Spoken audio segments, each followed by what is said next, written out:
Une petite remarque en guise d'introduction. Que l'on le veuille ou non, on ingurgite depuis cette gestion du Covid des informations qui divisent la population. Il y a celle des médias subventionnés par l'État et celle des réseaux sociaux. Ces informations nous occupent, et jusqu'à présent ne perturbent en rien le déroulement des événements que l'on subit. Cette vidéo réunit quelques dogmes, qui, mis les uns à la suite des autres, engendrent une absurdité déconcertante.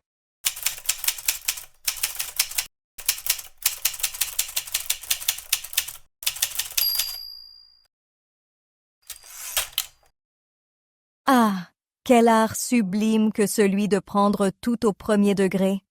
Une discipline noble qui consiste à débrancher toute forme de nuance pour s'abreuver exclusivement à la source pure et limpide de la vérité unique et incontestable.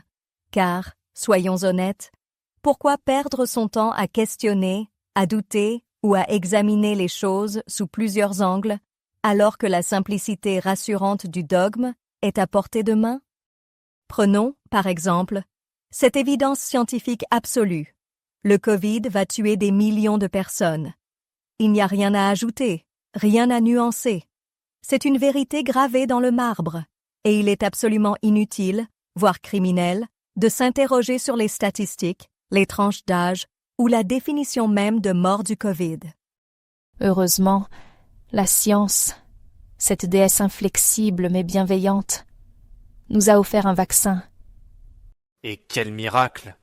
Un vaccin sans le moindre effet secondaire, une pure merveille de la technologie moderne, administré avec un dévouement exemplaire par des gouvernements uniquement mus par leur amour inconditionnel de leur peuple. L'idée qu'il puisse exister des interrogations ou des réticences relève bien évidemment de la pathologie complotiste. Et pendant que le Covid nous menace, un autre combat manichéen fait rage. L'Ukraine, ce bastion immaculé de la démocratie, lutte courageusement contre l'ogre russe, lequel, comme chacun le sait, ne vit que pour détruire et asservir. L'issue est évidente. L'Ukraine va gagner, car le bien triomphe toujours du mal, surtout lorsqu'il est soutenu par l'infaillible puissance morale de l'Europe et l'État profond uni. La stratégie est limpide. À coup de sanctions économiques d'une redoutable efficacité, l'Europe va réduire la Russie à l'état de désert économique, tout en sauvant la démocratie mondiale, le tout sans jamais subir le moindre contre-coup. Enfin, comment ne pas mentionner cette autre vérité inattaquable? Donald Trump est le nouveau Hitler. Là encore, la comparaison s'impose d'elle-même, tant les deux figures sont identiques en tout point, de leur volonté sanguinaire d'envahir l'Europe à leur haine maladive de la démocratie.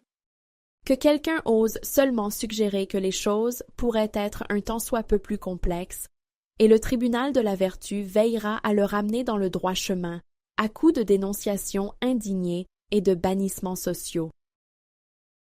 Nous sommes en guerre. La formule magique, coûte que coûte, tant répétée témoigne de la volonté inflexible et inaltérable de nous conduire vers une guerre victorieuse. Elle va nous délivrer des ennemis inconditionnels de l'éternelle démocratie. La parole qui retentit dans le ciel et sur la terre est donc « Armons-nous et partez ».